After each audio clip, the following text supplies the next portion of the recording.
course, the new Pip-boy was announced by Bethesda, and we did a video review as best as I could. I mean, I had to actually superimpose the image, because at that point in time, what you saw in the picture didn't even exist. But a couple days later, we were able to sit down with Chris Bernardo of the Wand Company and did a more thorough review using the initial prototype. And you had comments, I mean a lot of comments, all of which I went through and have tried to answer or fill, but the truth be told, things have been changing since that initial interview. In fact, some of the current features are because of your comments. You might have even seen that we got to name the Pip-boy, which in the end is the Pip-boy 3000 Mark V.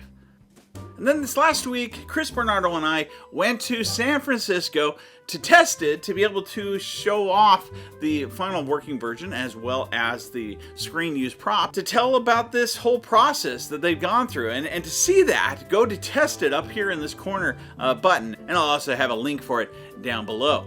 But we decided to give you a little bit more information to answer some of the questions that you've had, and also to give you an update of where things currently are.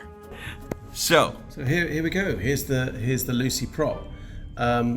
There were two different styles of Pip-boy. They had different size wrist holes, arm holes.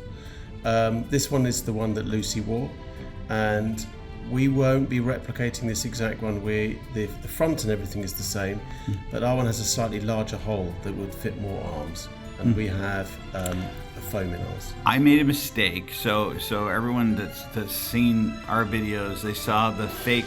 I did some fakery and put and put the Pip-boy on a desk in front of me, but I also did it based on the scale of the previous Pip-boys, because this was before the show and things too, right? Yeah. So I've had a lot of questions about people that were concerned that, oh, this thing's gonna be too big for I have a small arm. That's not going to be an issue for the ones that you guys turned out. Other people have said my arms might be a little bit too big. That should also not, for most arms, this will fit most arms. I very much hope so. The one that we're making, if I just lay that down there, the one that we're making has, let's unplug that, has a foam, a memory foam inside. So it's soft, it'll be a foam.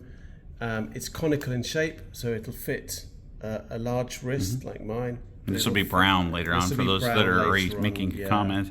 So this is going to be brown.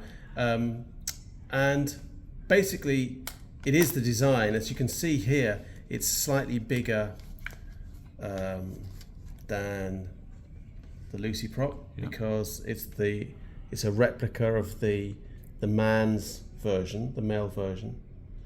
But I mean, I think that had to be the case, otherwise it really wouldn't have fitted anyone. But we really only kind of discovered today that the faces are almost exactly the same scale. Yeah. Perfect. I mean, which is impressive.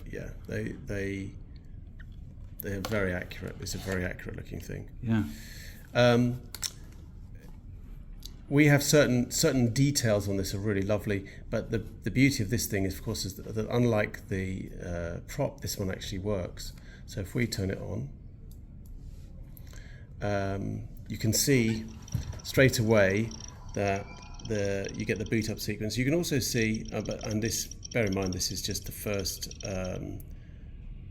looks like sample. The first tooling samples are coming off in about 3 or 4 weeks' time. Right. You can see here straight away that the rad meter is glowing green, and that glows a different color depending on the charge state. So when it's fully charged, it's green, and then when it's semi-charged, it's amber, and then when it needs recharging, it's red. You can see also this warm glow behind the radio. You can see the screen changing there. If I change this, it's running a little bit slow at the moment, but you can see that it will. This will change the screen that's shown, and then later this roller wheel will change which screen of the various ones that you look at. So the reaction time is a little bit slow at the moment, because this is not running the correct software right now. Having said all that, this doesn't have all the audio in it, but these screens that you can see were all the animations taken from the show. So there's a whole bunch of animations taken from the show, and this is using those. And some of these are like notifications and things too. Yeah.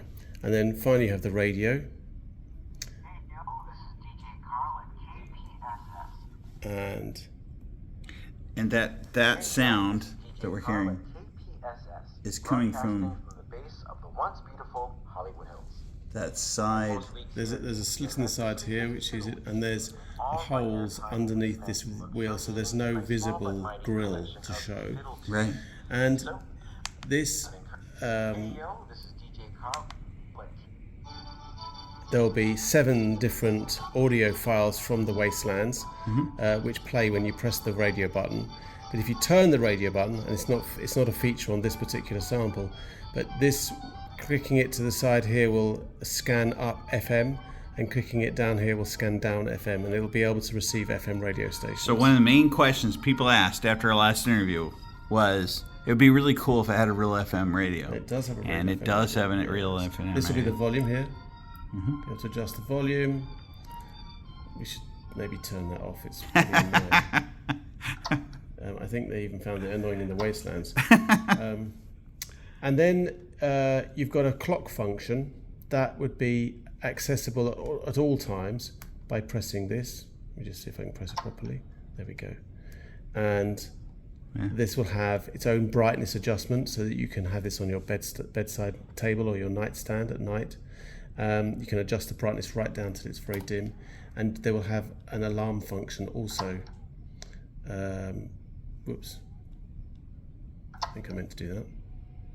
There you go, where you can set an alarm, and then when the alarm rings, it's the sound of the bombs dropping. That'll wake people up nicely in the morning.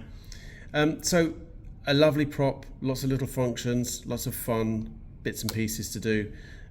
Nicely made. It'll be. Is the needle already? Is this the working? This the isn't bouncing one. No, Okay. the needle itself here is on a little weight, so it will, as you move your arm around, the needle will move around. And to be fair, this isn't quite properly done yet. But I mean, you can get the rough idea from the colours. Eventually, based on the way you move and things, it will. Yeah, it'll move up and down, so that's quite nice. And then you've got, so let's turn it off. There we go. And then you've got this distressing, which is the hand-done distressing. Of course, some fans will want to add to that. As we can see from the original prop, there's 3 layers of distressing. There's a shiny buffed layer, and then there's a black layer and a blue layer at the top. That significantly adds to complexity of manufacture. We may stick with just the shiny silver layer and then the black layer, because that's already quite a lot of levels of complexity. Right. The thing I also want to talk about, we could just quickly mention, let's put this to one side now.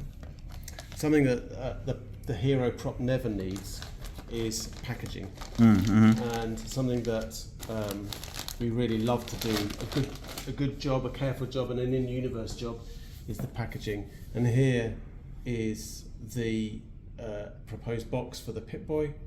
It's a paper over board box. With our name on it. This is the name. Yeah, there it is.